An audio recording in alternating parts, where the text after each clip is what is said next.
Greetings and salutations, my name is JW608 and today I am playing StarMade. And we are going back to the basics. And in today's basic episode, I would like to talk about Rails and docking. So let's get a couple things going here. First of all, let's get us a spaceship and a little platform. There we go, there's a little platform, and here is a spaceship. Oh, it's so exciting. Alright, so docking and Rails. Well, first of all, we'll need to turn this into a actual spaceship by adding a reactor and a power, or no, a power reactor and a thruster. I'm also going to add a few armor blocks here. Why are you adding armor blocks? To give a little mass to the, oh, not much mass. Give just a little mass to the ship so it's a little less jerky in its movements. Alright, that's a little better. Yeah. Having a little weight to something makes it smoother. So if you're ever making like a camera ship, that's good to remember. Anyway, well, docking and Rails. For docking Rails, there are two basic blocks that you need. You need a rail docker, and you need a rail.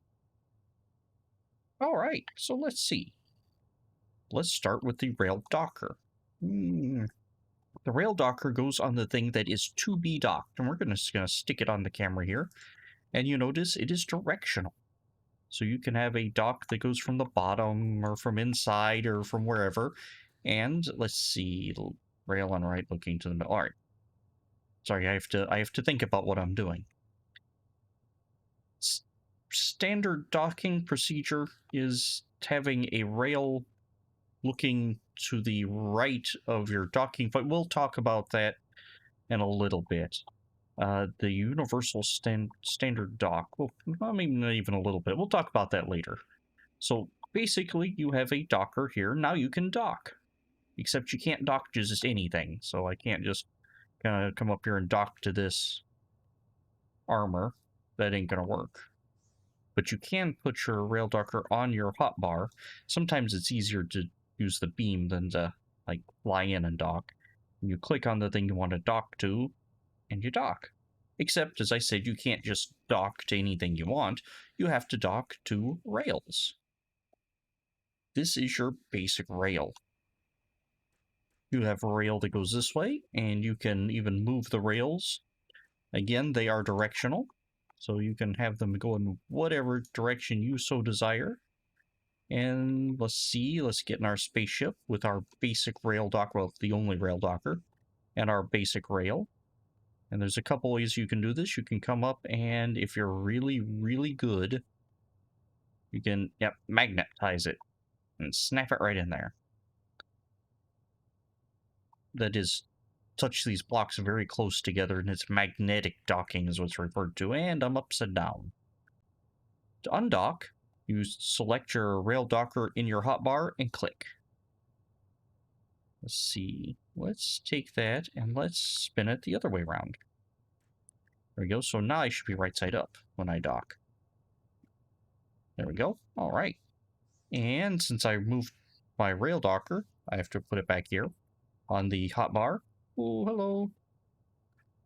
Now, if you don't want to get up close, you can always dock using the docking beam by using the rail docker in your hotbar, clicking like a damaged beam and dragging to the point, and you will dock. Awesome.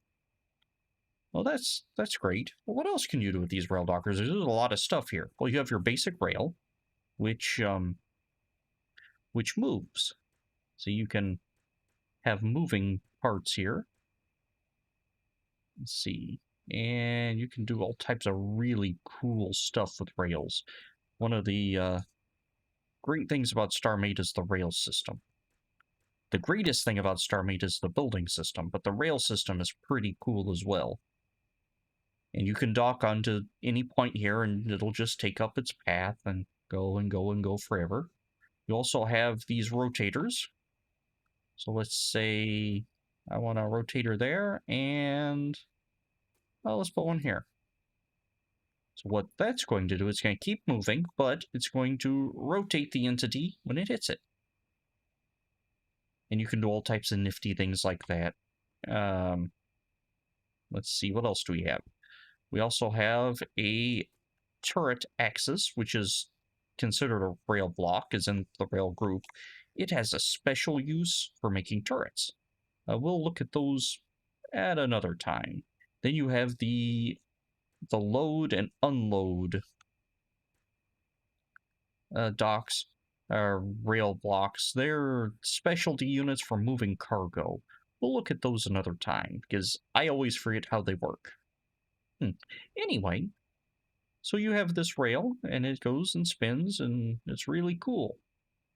But there's a few other things we can do with rail. We can use our rail speed controller and a little bit of logic. If you have a rail speed controller, you can attach it to any number of rails, and you can control how fast they move. Now it's at 0, that's going to be moving at half speed, and that's 100%.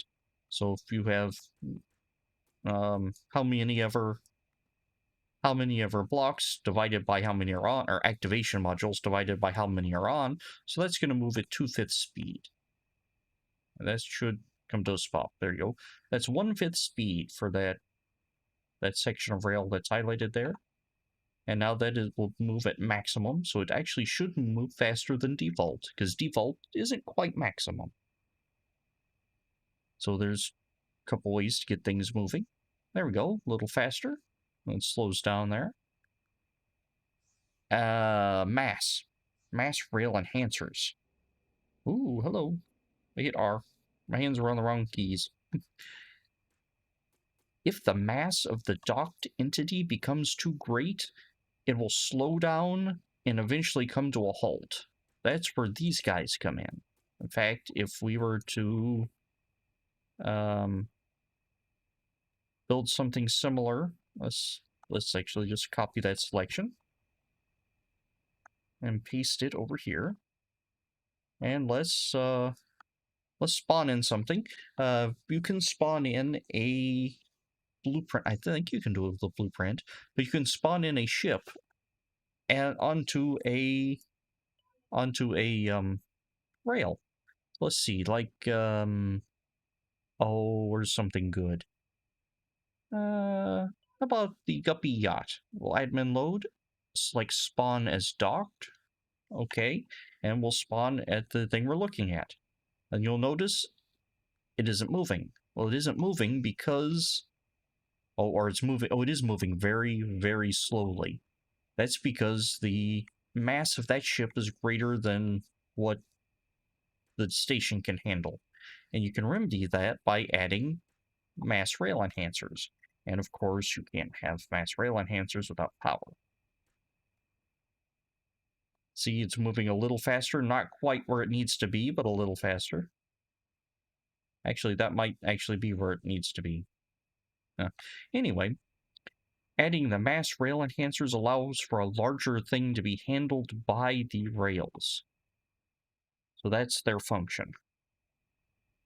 Let's see, anything else fun about rails just off the top of my head? You have invisible rails or pickup rails. These are fun. Let's see, for example, we're going to have him go do his thing there. And we want this green rail. We want it to come out this way. And we want it to come back this way. Oops. Let's see. And come down one. Okay, so it's a green rail. Yes, but when you get out and look, the green rails aren't really there. Well, they are really there, but they look like they're not really there. So you can use this for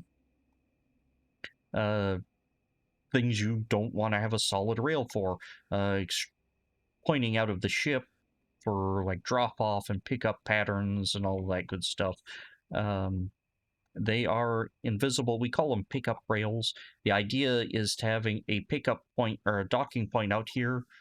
So the ship can come into the station or other ship more smoothly, more, not clearly, more better. Actually, if we pop open a... No, nope, never mind. I changed that design. Forget that. And then you have these blue pickup points. Now, these are a little special because they allow for easier magnetic pickup. Notice when you have your rail docker highlighted, you have that little pink box that's saying, hey, there's a pickup point here. And if you get close enough, it automatically snaps the docker to the pickup point. So I think it's like 3 meters up, 3 blocks out, like a 3-block diameter radius, 3-block radius of extra pickup. So you don't have to get up right up on the rail, but you can get vaguely close to it. And you will seldom have your rail right by your main camera, and sometimes docking's a little fidgety, so this will help. And we have my favorite, the shootout rail. So let's see here. Next time we come here, I want it to that. And we watch the shootout rail because it shoots out.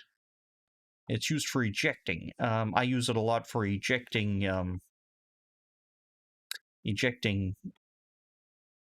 fighters and drones and things of that nature.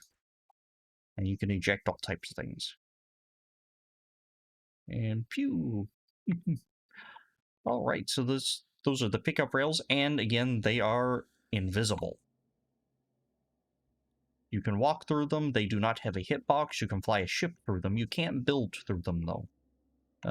You can't put a block inside of a block. So I can't put a gray module inside of it, and the green ones follow basically the same rules as the basic, and the red ones, well, the red ones are they're shootout rail, and that is the absolute positively basic rail basics. Rails get a lot more complicated, but that is for another time. In fact, we will probably break that down with logic, because you can do lots of really cool stuff with Rails and logic, but I'm trying not to get into logic too much in this particular series, just showing you what you can do without doing any logic, because it's a basic series, other than, I guess, the rail speed controller. We used some logic, but that was to show off the rail speed controller, and you don't really even need that, unless you do. And you can do really neat things with animations and whatnot. You can have wings and all that good stuff. Actually, let's pull in a square fighter carrier. This is a ship I designed and built. It is square fighters. Oh yes, it does have green rail, or the green pickup rail. Notice you can't see it, although it does show up in the, when you do the highlighting scanning thing, it does show up there. And I have 20 square fighters. They're my fighters, and they're square, therefore I call them square fighters. And when we hit this button here, launch all, they come out the back. Notice the shootout rail there. And they come out the side, and they eject. Like a big toaster. Actually, I think in production I called this a toaster ship. So the idea is, so when they were done fighting, they would come and hit the pickup point here, snap, go back to their frame, stop here, then wait for the next time they can go out and get launched. And that is one of the uses for the whole setup, and you can do all that with logic. Okay, well, I was gonna say you can do that with basic, but no, you need the logic to get the catch going, but it's not hard logic, and we'll get there when we cover logic with Rails. And this is the standard USD, a United Standardized Docking ring. Well, semi-standardized. Probably talk about that later, but basically it's a doctrine or rail that point to the same block. I usually put a faction module there. Don't have to.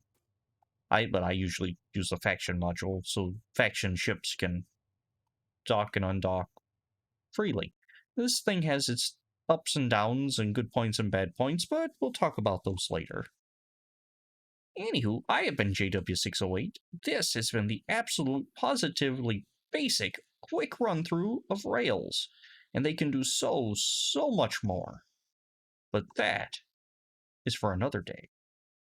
Alright, I will dig you cats later.